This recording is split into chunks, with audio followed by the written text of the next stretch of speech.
कैसे हैं आप लोग। उम्मीद करते हैं कि बहुत अच्छे होंगे। आज जिस विषय का चुनाव किया है हमने वो बिहार के संस्कृति से संबंधित है और हम लोगों को इस विषय को बहुत बखूबी समझना चाहिए। हम बात कर रहे हैं छठ पूजा की। छठ का नाम सुनते ही हर एक बिहारी का रोम रोम खिल उठता है। तो चलिए, चूंकि हमारा जो सीरीज है, हम जिस तरह से आप लोगों से बातचीत करते हैं, इतिहास से वर्तमान तक को कनेक्ट करने का हमारा प्रोग्राम है कि जो चीजें चल रही हैं उसका ऐतिहासिक साक्ष्य क्या है, इसी आधार पे हम लोगों को बातचीत करनी है। तो चलिए हम यहीं से शुरू करते हैं। छठ पूजा के इतिहास को टटोलते हैं कि कहां से छठ पूजा की शुरुआत हुई, यानी कि सूर्य पूजा हमारे सामने आए। मानव सभ्यता के इतिहास को खंगाले तो यह साक्षी है कि दुनिया का कोई ऐसा कोना नहीं है जहां पर सूर्य को पूजा न गया। इसको आज हम आपके सामने प्रमाण के साथ रखने का प्रयास करेंगे। सबसे पहले अगर भारतीय सभ्यता के शुरुआत की बात करें तो जब सभ्यताओं का पूरी दुनिया में विकास हो रहा था तो भारत में भी एक सभ्यता पनपी जिसे हम कहते हैं सिंधु घाटी सभ्यता। सबसे पहली सभ्यता यही रही, लेकिन इसके बारे में हमें पढ़ने के लिए साक्ष्य उपलब्ध नहीं है, या यूं कह सकते हैं कि अगर पढ़ने के लिए स्क्रिप्ट है भी तो अभी तक हम उस स्क्रिप्ट को नहीं पढ़ सके हैं। अर्थ यह है कि हमें लिखित साक्ष्य प्राप्त हो भी तो हम इसके बारे में जानकारी इकट्ठा नहीं कर पाए हैं। लेकिन अगर उस समय के कुछ साक्ष्यों की बात करें तो बखूबी हमें सिंधु घाटी सभ्यता के कुछ ऐसे साक्ष्य प्राप्त होते हैं जिनके आधार पे हम कह सकते हैं कि सिंधु घाटी सभ्यता में भी सूर्य की पूजा होती रही होगी। चलिए, अब अगर इस सभ्यता के विकास और अंत की बात हम लोग समझ गए कि इस सभ्यता के अंत के साथ भारतीय परंपरा का एक अध्याय समाप्त हुआ, दूसरा जो अध्याय समाप्त हुआ जिसके बारे में हमें लिखित भी जानकारी प्राप्त है, हम उसको बखूबी उसके साहित्य के माध्यम से उस चीज को समझते हैं।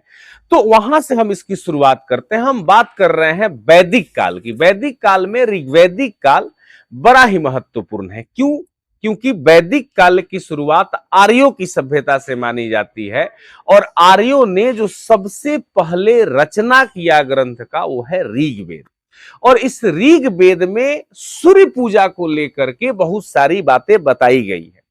हम क्या करते हैं कि कुछ सतही और लोकमान्य सामान्य की बातें सुन करके हम दुनिया का अवधारणा अपने दिमाग में सेट कर लेते हैं, लेकिन यह मेरा पर्सपेक्टिव है कि आपकी जानकारी रियल होनी चाहिए, वैदांतिक होना चाहिए, जिसमें आपको वेद का भी समझ हो और वर्तमान को समझने के लिए उस इतिहास के धारा के साथ आप बहें जिससे कि सकुशल आप किसी भी कहानी को समझ सके। तो ऋग्वेद में ऋचा, ऋचा का अर्थ होता है मंत्र। अब आप ऋग्वेद को जो मूल्यांकन करेंगे देखेंगे तो जितनी भी चर्चाएं हैं वो ऋचाओं में है, यानी कि मंत्रों के साथ है। ठीक इसी प्रकार से जिस प्रकार से यहाँ के मंत्रों में यानी कि ऋग्वैदिक काल के ऋचाओं में जिस तरह से सूर्य के विषय में बताया गया है, ठीक इसी प्रकार से जो दूसरी दुनिया की सभ्यताएं रही उन सभ्यताओं में भी सूर्य पूजा का इसी तरह से उल्लेख है, लेकिन केवल और केवल अंतर है नाम का। जैसे मान के चलिए कि हम भारतीय हैं तो मेरा नाम ऐसा है, भारतीयपन उसमें दिखता है। कोई चाइना का व्यक्ति होगा तो उसके नाम में चाइनीजपन दिखेगा, कोई जापानीज होगा तो जापान का दिखेगा, लेकिन व्यक्ति तो उसी प्रकार से है, कार्य तो उसी प्रकार से करता है। ठीक सूर्य पूजा तो उसी तरह से है, लेकिन नाम का केवल अंतर है। सूर्य के पूजा का जो इतिहास ऋग्वेद में हमें मिलता है तो सूर्य को सविता के नाम से जाना गया है और यह दिखाया गया है कि यह 7 घोड़ों पर सवार होते थे और जगत को प्रकाशित करते थे। इसी के लिए यानी कि सूर्य की पूजा के लिए ही गायत्री मंत्र जो ओम भूर्भुवः स्वः हम लोग पढ़ते हैं, इसकी रचना इस सूर्य पूजा के लिए ही किया गया है। अगर हम ऋग्वेद के अन्य देवताओं को भी देखें, जैसे सूर्य के जो सहयोगी या करीबी देवता थे, जैसे मित्र थे, वरुण थे, अग्नि थे, ये सब ऋग्वैदिक कालीन देवता हैं। इन सभी के आंख के रूप में सूर्य को बताया गया है। साथ ही यह कहा गया है कि जितनी भी चल अचल चीजें हैं तथा इन लोगों की जो आत्मा है वो सब जो है सूर्य से जुड़ी हुई है और सूर्य के रूप में वर्णित है। मतलब इन सभी देवताओं की कल्पना हम बिना सूर्य का कर ही नहीं सकते हैं। अब इस बात को समझ लेते हैं कि वैदिक पीरियड का टाइम क्या है। तो वैदिक पीरियड को समझने के लिए हम इसे दो भागों में बांट लेते हैं। पहला जो भाग है ऋग्वैदिक काल का वो है 1500 से 1000 ईसा पूर्व तक का। दूसरा जो पार्ट है वो है आपको 1000 से 600 ईसा पूर्व तक का। अब ये दोनों पार्ट को हम अलग अलग करके देखते हैं। पहला जो मैंने आपको सविता नाम के पूजा के बारे में बताया, सावित्री के बारे में बताया, यह आपको ऋग्वैदिक काल में माना गया। मतलब 1500 से 1000 ईसा पूर्व में इस तरह से पूजा होती थी। जब बाद के अन्य साहित्य रचे गए, मतलब 1000 से 600 ईसा पूर्व तक के जो साहित्य रचे गए, जिसमें ब्राह्मण ग्रंथ है, उपनिषद है, अरण्यक है, कई ग्रंथ हैं, इन सभी में सूर्य के कई नामों का जिक्र है। जैसे आदित्य नाम का जिक्र है, भानु है, पुषण है, रवि है, मार्तंड है, भास्कर है, प्रभाकर है। ये सारे नाम जो है यह सूर्य के ही दिए गए हैं। ये कब? तो 1000 से 600 ईसा पूर्व के ग्रंथों में। इसी बीच में अगर हम बात कर ले अथर्ववेद की, जो कि ये भी जो है 1000 से 600 ईसा पूर्व का ग्रंथ है, तो इसमें यानी कि ऋग्वेद में जो है सूर्य के 7 किरणों की चर्चा की गई है कि सूर्य के 7 किरणों से प्रभावित होकर समुद्र का पानी आकाश के धाराओं में जाता है। मतलब वर्षा की चर्चा की गई है और यह सूर्य के प्रभाव के कारण जो है धारा के रूप में नीचे उतरता है। इसकी चर्चा अथर्ववेद में की गई है।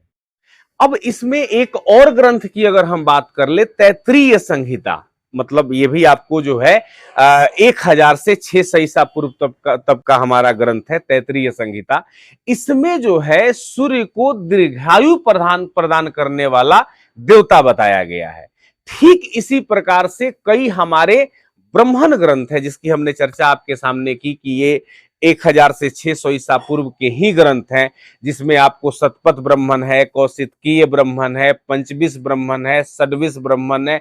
ये सारे ब्राह्मण ग्रंथ है और ये सारे वेदों पर ब्राह्मण ग्रंथ लिखे गए हैं वेद का विश्लेषण करने के लिए। अब इस वेदों में यानी कि इस जो है ब्राह्मण ग्रंथों में सूर्य को देवताओं का परम तत्व कहा गया है। मतलब सभी देवताओं का जो मूल तत्व है, जिससे उनके अंदर एक शक्ति है, उस शक्ति का कारण ही सूर्य को बताया गया है। यानी कि देवताओं का आत्मा कहा गया है इन ब्राह्मण ग्रंथों में। अभी तक जो हम लोगों ने समझा वो समझा भारत के परिप्रेक्ष्य में जो सभ्यताएं बसी, उस सभ्यताओं में सूर्य को लेकर के क्या क्या परंपराएं थी, किस किस नाम से सूर्य को पुकारा जाता था। अब हम चाहते हैं कि विश्व में किस किस तरह से जो है सूर्य पूजा का प्रचलन है, किस किस नाम से सूर्य को जाना जाता है, इसको भी आप बखूबी समझें। सबसे पहले हम एक वर्ड का जिक्र करेंगे जो अमेरिका में सूर्य पूजा के इतिहास से जुड़ता है। वो है आपको तोनातिहु। ठीक से समझेंगे आप इस वर्ड को, तोनातिहु। कहा गया है कि जिसकी काया से प्रकाश बिखर रहा है। मतलब आप समझ गए होंगे कि तोनातिहु सूर्य के लिए शब्द का प्रयोग किया गया है अमेरिका के ग्रंथ में। और जो वहां के निवासी हैं, मध्य अफ्रीका के जो मूल निवासी हैं, उनको कहा गया है अजाटेक। तो अजाटेक लोगों के रखवाले के तौर पे तोनातिहु को बताया गया है और तोनातिहु ही वहां पर सूर्य है। तो मध्य अफ्रीका के लोग सूर्य की पूजा करते थे, इसका प्रमाण मिलता है।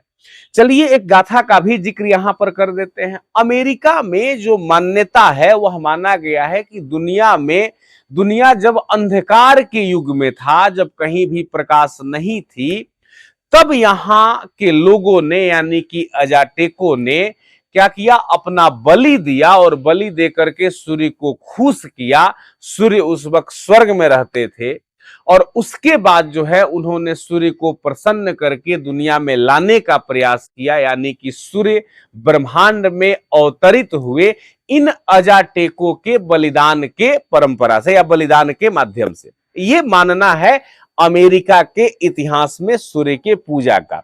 हमें लगता है कि केवल सूर्य पूजा भारत की धरती पे होती है, तो नहीं, यह सूर्य पूजा विश्व के हर एक कोने में होती है, नाम अलग अलग है। उससे क्या हो गया, अमेरिका के बाद अब समझते हैं यूनान की बातें। यूनान में सूर्य पूजा का क्या महत्व है, इसको भी समझिए। यूनान के धर्म में सूर्य पूजा केंद्र में है, मतलब इसके बिना हम आगे के पूजा पद्धति की कल्पना नहीं कर सकते। ये यूनान की बात कर रहे हैं। आप लोगों ने एक दार्शनिक का नाम सुना होगा, प्लेटो। प्लेटो ने एक पुस्तक लिखी थी जिसका नाम है रिपब्लिक। तो इस रिपब्लिक में उसने सूर्य पूजा के महिमा का वर्णन किया है। तो आप समझ सकते हैं कि कितना महत्वपूर्ण बात है यूनान के इतने बड़े ग्रंथ में सूर्य पूजा को केंद्र में रखना। तो इस सूर्य पूजा के महत्व को हम समझे। अब इससे आगे चलकर हम थोड़ा जापान को भी समझ लेते हैं कि जापान में किस प्रकार से सूर्य की पूजा होती है। तो जापान में कहा गया है कि स्वर्ग से चमक बिखेर रही है अमतेरासु। अमतेरासु यहां पर सूर्य के लिए शब्द का प्रयोग किया गया है। मतलब सूर्य को जैसे यहां पर सावित्री कहा जाता है, वैसे ही ऐसे ही जापान में क्या कहा जाता है, अमतेरासु कहा जाता है। और इन्हें ब्रह्मांड की देवी के रूप में प्रस्तुत किया गया है। और जापान में एक द्वीप है, होन्सु द्वीप, जिस पर इसका मंदिर भी बनाया गया है। तो हमने यूनान की बातें कर ली, हम लोगों ने जो है अमेरिका की बातें कर ली, हम लोगों ने जापान की बातें कर ली। अब हम देखते हैं कि आगे और कहां कहां इसकी पूजा होती है। चलिए अब लगे हाथ हम लोग ईरान की भी बात कर लेते हैं कि ईरान में सूर्य पूजा की क्या कहानी है। थोड़ा सा और आपको बैक में ले जाना चाहेंगे। जैसे हमने कहा कि भारत में वैदिक परंपरा की शुरुआत 1500 में हुई, 1500 ईसा पूर्व में। तो बाहर से आर्य भारत में आए, ऐसी कल्पना है, ऐसा विद्वानों का कहना है। और ये कहां से आए, तो ईरान इराक के क्षेत्र से आए, जिसे हम मेडिटेरियन एरिया कहते हैं या भूमध्य सागर ये क्षेत्र कहते हैं। तो ईरान में जो सूर्य देव हैं उनको मित्र कहा गया है। जैसे भारत में भी एक देवता मित्र थे वैदिक काल में, लेकिन यह सूर्य नहीं थे। सूर्य एक सहयोगी थे मित्र के जरूर, लेकिन वहां पर सूर्य देव को भी मित्र के रूप में ही बताया गया है। ठीक है, तो इस तरह से जो है रोमन साम्राज्य के लोग सूर्य को मित्र देव के रूप में, यानी कि सूर्य के प्रतीक को जो है मित्र देव के रूप में पूजते थे। तो दुनिया के सारे जगहों में आप देख रहे हैं। अब हम आगे बात करते हैं मिस्र का। मिस्र यानी कि वही इजिप्ट जो आप देखते हैं। मिस्र में जो है जो पूजा पद्धति की व्यवस्था है वह किस तरह से है। मिस्र में उगते हुए जो सूर्य हैं उनको होरूस कहा जाता है। क्या कहा जाता है, होरूस, ध्यान रखिएगा ठीक से। और दोपहर में जो सूर्य उगता है उन्हें रा कहा जाता है। मिस्र में उगते हुए सूर्य को होरूस, जैसे हम उगते हुए सूर्य की पूजा करते हैं छठ में, वहां भी उगते हुए सूर्य को होरूस कहा जाता है। और दोपहर में जो सूर्य आते हैं उन्हें रा कहा जाता है। और सबसे महत्वपूर्ण यह है कि जो अस्त होते हुए सूर्य, जिनको हम अर्घ देते हैं पहले दिन, अस्त होते हुए सूर्य को जो है ओसिरिस कहलाता है जापान में, ओसिरिस कहलाता है मिस्र में। और मिस्र के लोगों के अनुसार, अकॉर्डिंग टू इजिप्ट की अगर बात करें, तो दुनिया पर रा का राज है। रा मतलब कौन, वही जो दोपहर के सूर्य हैं। तो दोपहर के सूर्य यानी कि रा का पूरी दुनिया पर राज है, ये मिस्र के लोगों का मानना है। अब हम थोड़ा सा इसको रोम तक भी आपको लेकर के चलते हैं। तो रोम में भी सूर्य पूजा के प्रमाण मिलते हैं। रोम साम्राज्य के आधिकारिक देवता के रूप में सूर्य की पूजा होती है, लेकिन वहां भी सूर्य का नाम अलग है। सूर्य को सोल कहा गया है रोम में। तो पूरी दुनिया में जो है किस तरह से जो है सूर्य के पूजा का प्रचलन रहा, सूर्य देवता के रूप में स्थापित रहे, ये आप लोगों ने समझने का प्रयास किया। चलिए अब हम कुछ विद्वानों को भी देखने का प्रयास करते हैं। अब हम एक महत्वपूर्ण विद्वान की चर्चा करना चाहेंगे जिसका नाम है H H Wilson. H Wilson ने अपनी एक पुस्तक 1862 में प्रकाशित की जिसका नाम है वर्स ऑफ विल्सन। इसका खंड 1 आप पढ़ेंगे तो आपको पता चलेगा कि सूर्य पूजा करने वाले लोगों का एक ग्रुप है, मतलब सूर्य के उपासकों के अस्तित्व को इन्होंने स्वीकार किया है। मतलब सूर्य पूजा भी एक पंथ के रूप में है, ऐसा यह बताना चाहते हैं।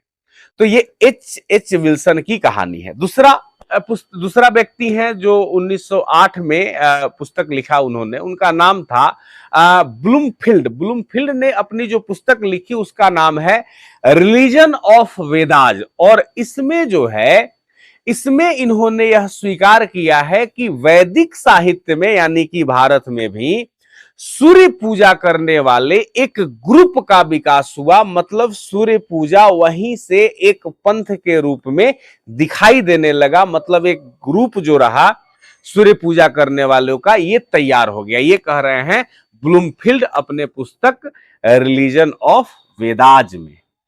एक और विद्वान हुए जिनका नाम है आरजी भंडारकर।